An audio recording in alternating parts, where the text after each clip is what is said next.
Good afternoon, everybody, and thank you for coming. It's a pleasure, Olaf, to welcome you to Downing Street. The friendship between our two countries, between Britain and Germany, has become even more vital since Putin launched his barbaric onslaught against Ukraine, bringing war into our continent. I know that Britain and Germany share exactly the same sense of horror and revulsion at the brutality being unleashed, including the unconscionable bombing of refugees fleeing their homes this morning. The attack at the train station in eastern Ukraine shows the depths to which Putin's once vaunted army has sunk, at least 39 people killed and dozens wounded on a train platform crowded with women and children. It is a war crime indiscriminately to attack civilians, and Russia's crimes in Ukraine will not go unnoticed or unpunished. Germany and the UK also share exactly the same conviction that Putin must fail in Ukraine, which is why we're working together in the G7 to toughen our sanctions and target every pillar of the Russian economy in order to cut off funds from his war machine. The UK and the EU have announced new sanctions this week, and just today we in the UK have imposed new asset freezes and travel bans. We will also agree on the importance of weaning ourselves off dependence on Russian oil and gas and ensuring that our energy security cannot be threatened by a rogue state. This is not easy for any of us, and I applaud the seismic decisions taken by Olaf's government to move Germany away from Russian hydrocarbons. Today we have agreed to maximise the potential of the North Sea and collaborate on energy security and on renewables, where Germany and the UK lead the way in new technology. We cannot transform our respective energy systems overnight, but we also know that Putin's war will not end overnight. That's why Britain and Germany have joined dozens of allies to supply Ukraine with defensive weapons. Last week, the UK convened a donor conference which raised weapons and equipment for Ukraine worth over £1.5 billion, or 2.5 million items of military kit. Today, I can announce that the UK will send a further £100 million worth of high-grade military equipment to Ukraine's armed forces, including more Starstreak anti-aircraft missiles, which fly at 3 times the speed of sound, another 800 anti-tank missiles, and precision munitions capable of lingering in the sky until directed to their target. We will also send more helmets, night vision, and body armour on top of the 200,000 pieces of non-lethal military equipment the UK has already dispatched. But Olaf and I agree that our two countries and our allies must go further and provide more help to Ukraine. The Europe we knew just 6 weeks ago no longer exists. Putin's invasion strikes at the very foundations of the security of our continent. But his ambition to divide us has demonstrably failed. On the contrary, he has succeeded in uniting Europe and the whole transatlantic alliance in support of Ukraine and in strong solidarity with each other.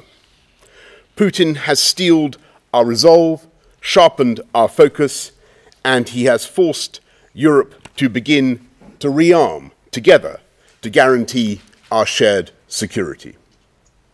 Britain and Germany will work together to ensure that our armed forces are fit for the future, including with our joint effort to manufacture state-of-the-art Boxer armoured vehicles. We will hold a joint cabinet meeting between our two governments within the next year. Our defence ministers will meet before the NATO summit in June, and I look forward to joining you, Olaf, at Schloss Elmau for the next G7 summit.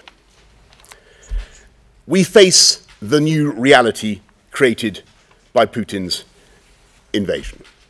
I know that Britain and Germany will meet this challenge together as passionate advocates of democracy and freedom, and both committed friends of Ukraine. Thank you. Over to you, Olaf. Thank you. Ladies and gentlemen, dear Boris, thank you for having me in 10 Downing Street. We both have met quite often the last days and weeks, and we have phoned much more. The last time we met was in Brussels in NATO and G7, and I'm very happy that we now have the chance to discuss together here. Es ist gut und wichtig, sich in der aktuellen Lage und diese It is good and important to exchange views in the current situation, and I'm particularly delighted that we can have this exchange here today in London personally and not have to rely on telephone or VTCs amongst the G7 and the many other formats and meetings that we're having. And it's good progress that we meet here. Germany and the UK are long-standing allies and partners, and we will remain and continue to be that, although our friends have decided a while ago to not be part of the European Union anymore. The UK and Germany are close allies, also when it comes to the challenges and tasks ahead. It is with horror and indignation that we both are looking towards the east these days and weeks. We're looking to Russia's illegal attack on Ukraine. This war is devastating. It inflicts death, unfathomable suffering, and terrible destruction on Ukraine. The images from Bucha, Mariupol, and other places, the dramatic attack that we have learned about today, all of this is shocking indeed, and it has to be said clearly, it is atrocious. It is an atrocious war that inflicts terrible destruction and inflicts has many victims in Ukraine. Killing civilians is a war crime, and the Russian president bears responsibility for these war crimes. Boris Johnson and I absolutely share this assessment, and we see ourselves in complete agreement with large parts of the international community, for which law and moral principles continue to be the yardstick. This is why we support Ukraine actively with all the options that we have. In the civilian sector, Germany is the largest bilateral donor since 2014. And after the Russian attack on Ukraine, Germany revised its decade-long position and for the first time sent weapons and military goods to a war zone. And we continue to supply arms to Ukraine. We do this together, and we actually exchange views on this in order to bolster the defense of Ukraine against the Russian invasions. And of course, we need to do everything in order to stop the senseless killing. And this is why I call upon Russia again to finally agree to a ceasefire and to withdraw its troops. We absolutely need to allow for humanitarian access and open, safe corridors for people who want to leave, and we mustn't see military actions and have bombings on refugees time and again. This war needs to stop immediately. A pivotal and central element of our strategy is to impose drastic costs on Russia for this war of aggression. And this is why it is right that we have agreed in all the structures that we are part of to impose sanctions. That holds true for the G7. We also talked about this in the various phone calls that we had with other partners together, and we discussed this within the framework of NATO. We impose sanctions on the financial sector, on the Russian central bank, an extraordinary process that we haven't done, something that is unprecedented. I'm talking about sanctions on the Russian economy. And these sanctions are highly effective because, indeed, Russia is dependent on imports in the field of technology. Russia cannot replace these elsewhere in the global markets. And Europe and North America and Japan, South Korea, many countries that gather as democratic states are those who have the best and the most sophisticated technologies. And of course, it is also important to affect and hit the inner circle of the president and the oligarchs. And I explicitly want to state this in London as well. And I'm grateful that the sanctions were widened on many persons that are part of this circle of people. We have just accepted and adopted a fifth sanctions package within the European Union. We're not going to import coal anymore, and I would like to use this opportunity to clearly state Germany is already starting to wean off its dependence, and we're diversifying our sources. We are investing large scale in order to establish the technical and physical infrastructure that are necessary in order to import gas via the northern German shores. And we are also going to make sure with legal measures that there are no legal difficulties, but that we can implement our decisions quickly. We have imposed sanctions on the banking sector. We hit oligarchs, and we're going to continue to work in this regard. Unity is crucial. The unity of the European Union, the G7, the unity of NATO, the transatlantic unity, all of this is essential, and Putin did not expect this. He was certain that we would disagree, and he had to witness our unity, and he will continue to experience our unity. One of the terrible consequences of this terrible war is the fact that a large number of people had to leave the country. Millions of people had to flee Ukraine. Many countries in Europe have hosted refugees, in particular those along the borders, Poland, for instance, or Slovakia, Hungary, Bulgaria, Romania, and we are very grateful to these countries. We know that further countries such as the Czech Republic, Austria have hosted and received large numbers, and Germany is part of these countries as well. The biggest share of refugees has reached Poland, more than 2 million.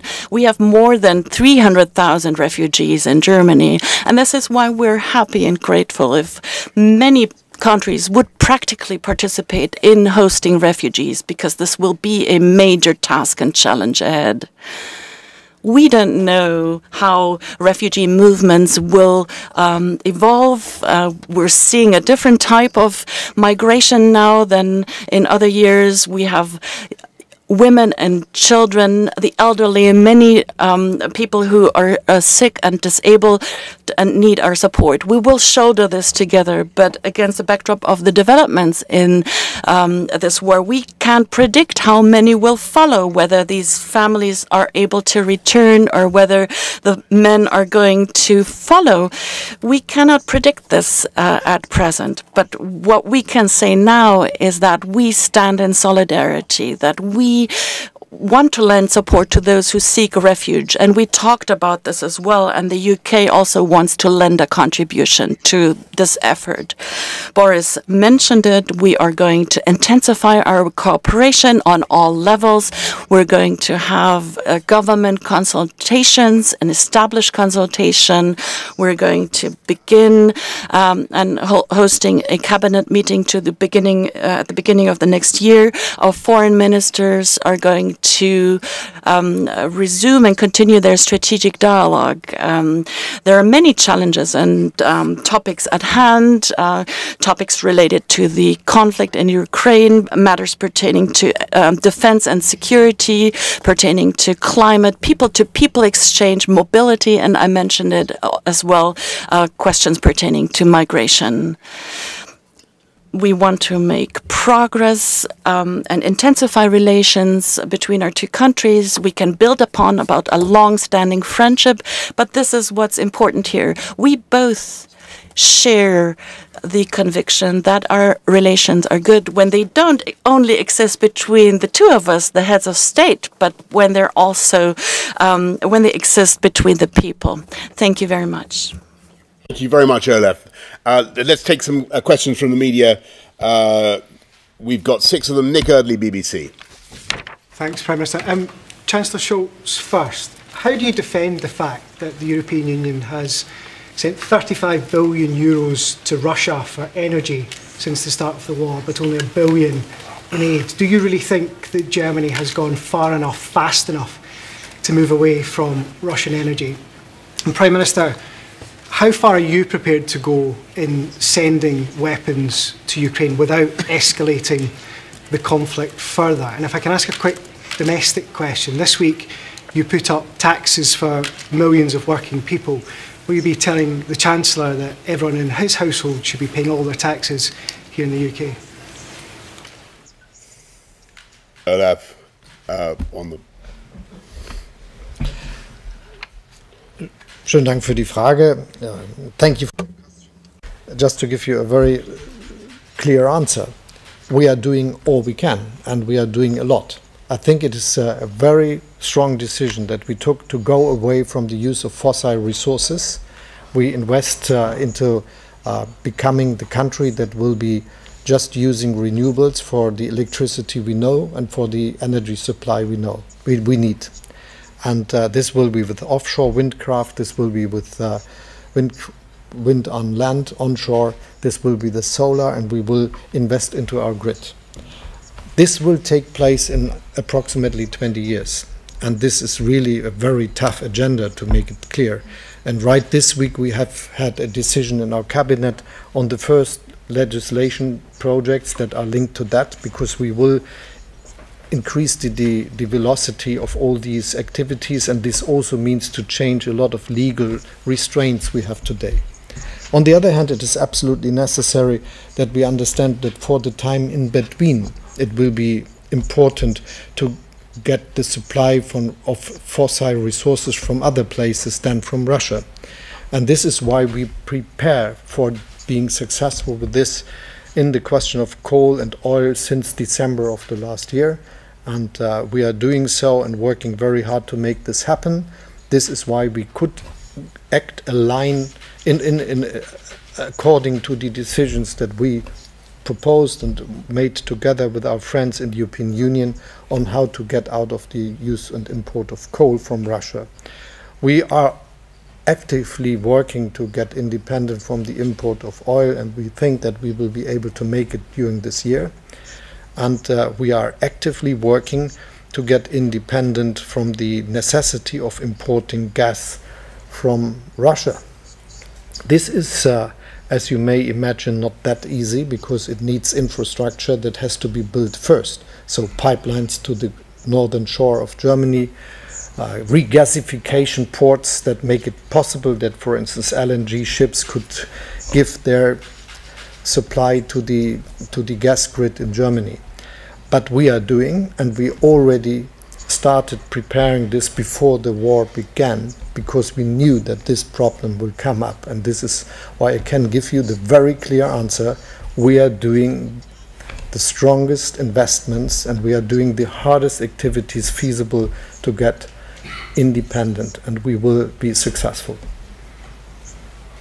Thank you very much. And Nick, just look on your domestic, political point. I would just stress that the Chancellor Rishi is doing an absolutely outstanding job, and as far as possible, as I think I said yesterday, I don't think people's families should be dragged into things. But on your question about arms and how far we're willing to go and the risk of escalation, I just want to say that I think Putin has already escalated the conflict. He's already inflicting systematic slaughter on innocent people. Olaf has rightly described what's going on in Mariupol and elsewhere. It is utterly horrific.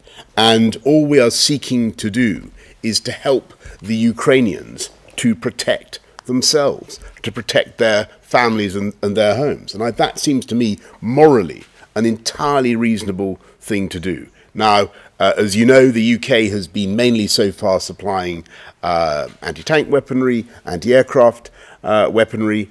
What we're now looking at doing is finding ways that we can support friends and partners who want to send other types of equipment that may be useful to them and to the Ukrainians. And I think it's important in these discussions always to be mindful of what is genuinely useful for Volodymyr Zelensky and his army. And sometimes I think that some of the stuff that some of the kit that NATO has simply wouldn't be appropriate. It may be more useful to support the Ukrainians by backfilling and allowing some of the former Warsaw Pact countries to supply some of their own armour in the way that that you've been seeing. And I think that may be something we'll want to consider doing more of. But clearly, the boundary, the limit, is that there is no intention. I don't think, certainly don't believe that the German Chancellor or any NATO leader has any intention of engaging in direct confrontation between our countries and Vladimir Putin. That's how Putin wants to portray this. That is not what this is about. This is about an illegal, barbaric attack by Russia on totally innocent people that we are trying to help to protect themselves. That's what's going on. Can I just say one thing also about your question about the amount of cash that has gone from Europe to pay for Russian oil and gas, and compared to the just don't bear in mind the huge steps that the EU are already taking, and that Olaf and the Germans are already taking to move away from oil and gas. The dependency has been massive. It's clearly been something that they're now moving away from very, very fast. I think by middle of 2024, as I recall, Germany is going to stop using Russian gas, which is quite extraordinary. And that is going to be done through technological change and progress. And we want to work together with Germany to achieve that. Jörg Blank, DPA.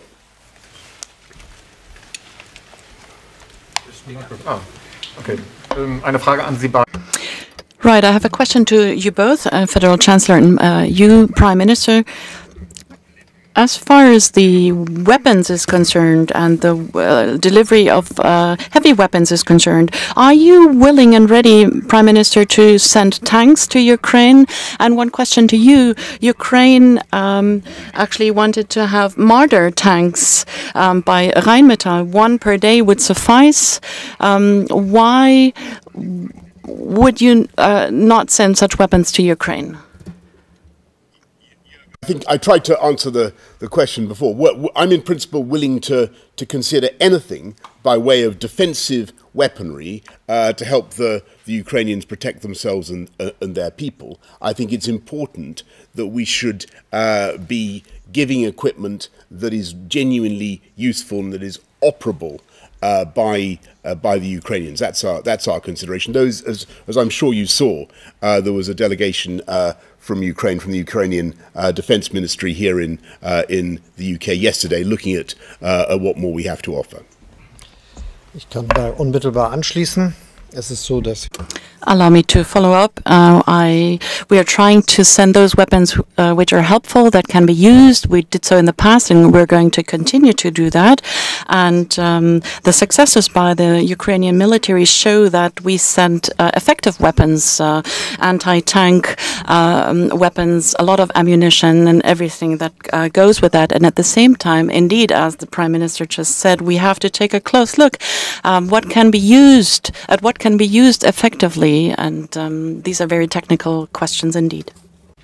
Thank you. Jason Groves, Daily Mail. Thank you. Prime Minister, on the domestic front, did you know that Rishi Sunak's wife was a non-dom yourself? And there were reports today that people close to you, people in number 10, have been briefing against the Chancellor. What would you say to them? Are they speaking in your name, or does he have your full support on this issue? And Chancellor Scholz, I heard what you said about Russian energy, but you'll know that Germany is sending huge amounts of money to Russia for fuel at the moment.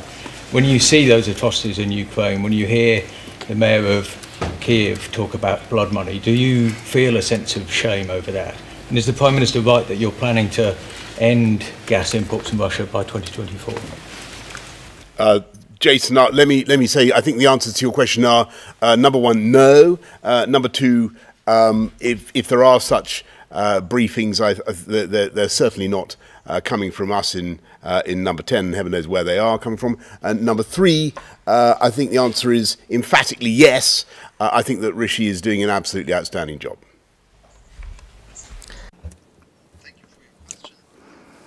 It is clear that we are having a big job to do to get independent from the imports of fossil resources, and this is mostly about coal, oil and gas. And as you know, we are working very hard to be successful with this in the case of coal and oil during this year.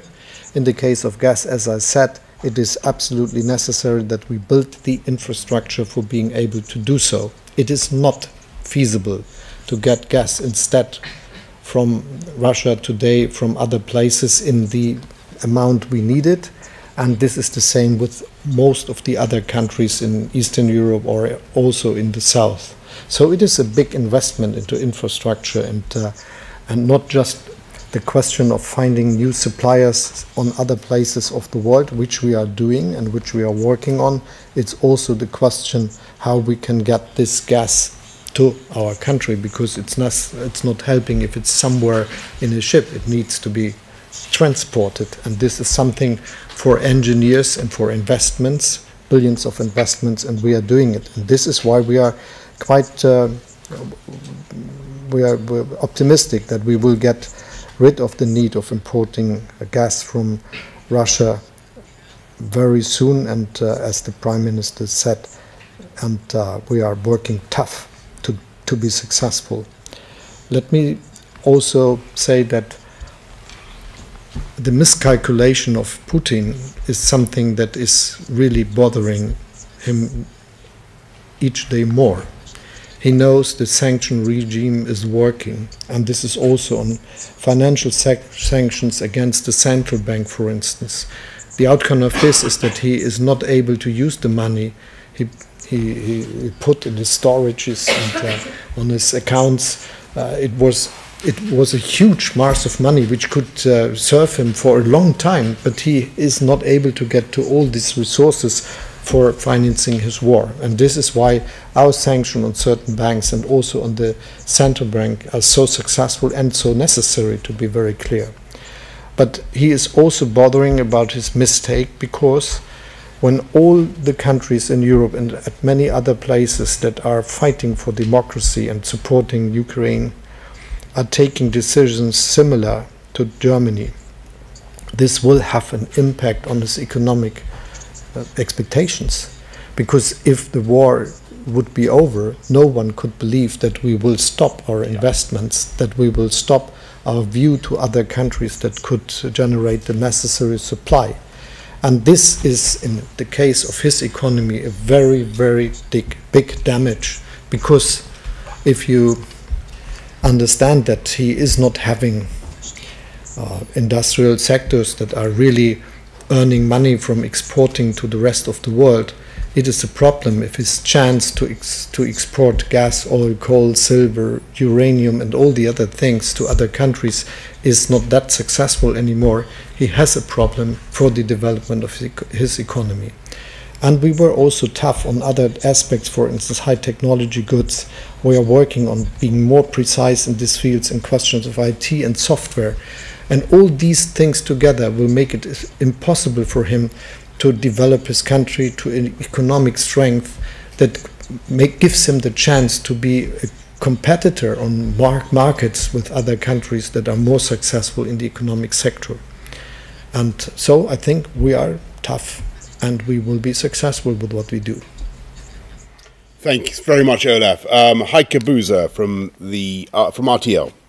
Dankeschön.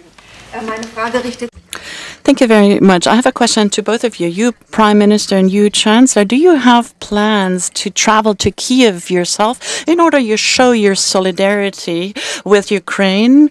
And for you both, is there a certain timetable for that? And if you allow, the French president is come under heavy criticism by the Poles for speaking to the Russian president regularly. Do you both believe that it actually pays off and is worth talking to Vladimir Putin on the phone? And if you allow me to ask, how do you are you in touch personally with the Russian president? Well, thanks, Heiko. Let me just say first of all that I last spoke to Putin shortly before the invasion, and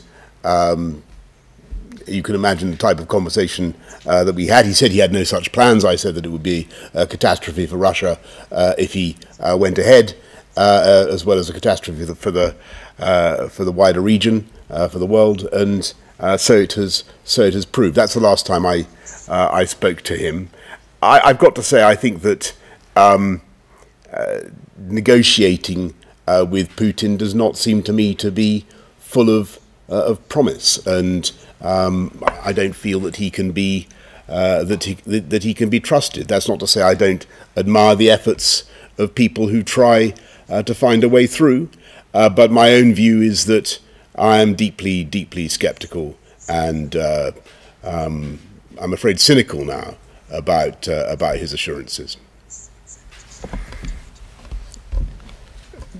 Schönen Dank für die Frage. Thank you very much for this question. The criticism voiced with regards to the French president is unjustified. To put it clearly, he was very committed, and in his talks to the Ukrainian president, but also in his talks with the Russian president, he tries to make his contribution to actually that we have the opportunity to achieve a ceasefire and a withdrawal of Russian troops. I know that very well because I am in close contact with the French president, just like with President Biden and Boris and many others. It is very important that we have a clear stance. Only the Ukrainians will negotiate about their country, about Ukraine. There's no one who talks to Putin who would like to replace Ukraine. We try to exchange information and bolster their position, and to tell the Russian president how the situation truly is, and to inform him about the extent and the numbers of the killed Russian soldiers, because this has tremendous repercussions for the Russian army, the extent of destruction of Russian weaponry that cannot be used in Ukraine anymore. We inform him about the fact that his invasion, as he planned it, did not move forward the way he had intended to. So these are things that he may not hear from his inner circle. So it's good that others tell him that. And of course, time and again, it is important to come back to what we want to achieve. And what we really want to achieve is a ceasefire, an immediate ceasefire, that we're seeing Russian troops withdrawing, that Ukraine can decide on its destiny, that this war comes to an end. And it remains necessary to say this. We can all be sure, you can all be assured that we are in close coordination. We will continue to do that. And I said it at the outset, only Ukrainians will negotiate about Ukraine, and no one else is going to replace them. But we will support Ukraine, we will strengthen them and lend direct contributions so that they're in a good negotiating position, militarily, financially, and with the sanctions that we impose. Allow me, and are you planning a trip to Kyiv? We inform each other and the press when we're starting our trip, actually. We're trying to help people come from Ukraine. That's what we're trying to do. We're trying to help our German friends to take more refugees as well. Seb Payne, Financial Times. Thank you very much, Prime Minister. Chancellor Scholz, what would you say to those who argue the stability of Europe demands an embargo on Russian energy demands, and that Germany should accept the economic price of that, just as it demanded southern European members pay the price during the sovereign debt crisis? And during a meeting of EU foreign ministers on Monday, why are you not discussing an oil embargo? And Prime Minister, there's been reports that Chancellor Rishi Sunak held a green card while he was a government minister. Do you think it's acceptable for a member of your government to have a US green card? I believe you were a US citizen and gave it up at one point as well. And given that you've talked about European security and unity and purpose, can you now rule out triggering Article 16 of the Northern Ireland Protocol given the situation? Thank you. Thank you for your question. I answered to your question already. Thanks very much. Seb, I'm sorry to have to postpone you this morning.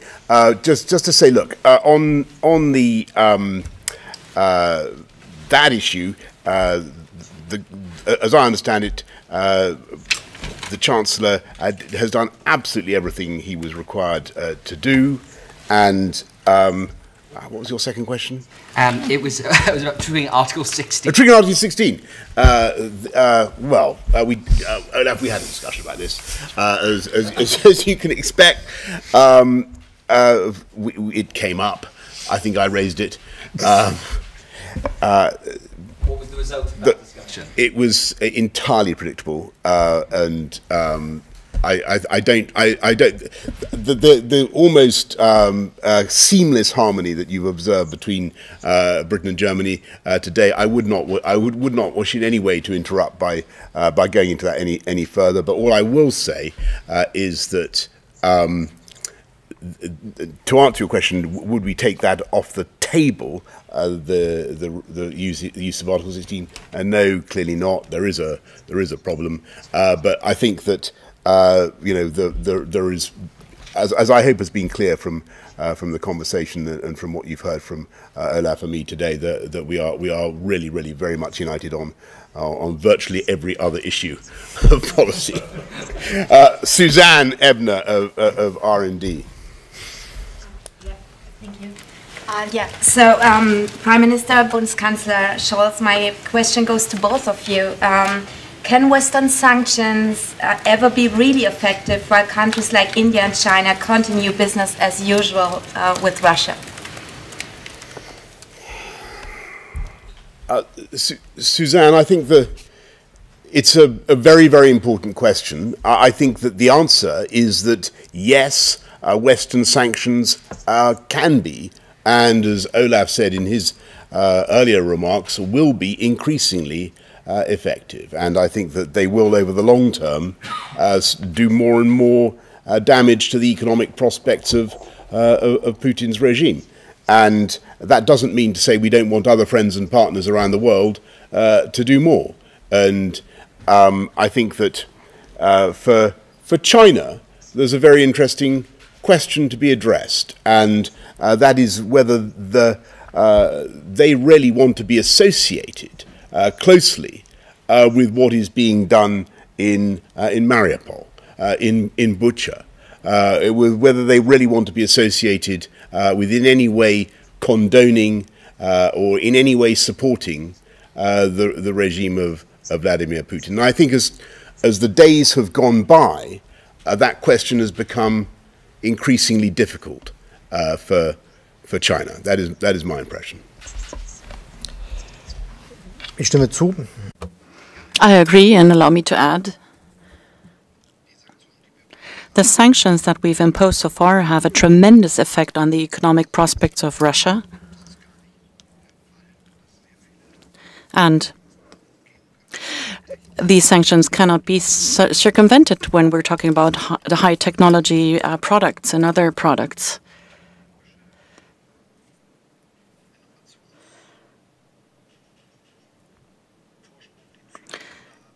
Because many countries have such high advances technologically that there are no other countries that can chip in and replace their many activities in the field of high tech And this is why these sanctions are so effective, even though not everyone is participating, but we're advocating, campaigning for others to chime in, and we still we want to make sure that no one is attempting to circumvent these sanctions, and we do this in direct talks, and I think this also is highly effective.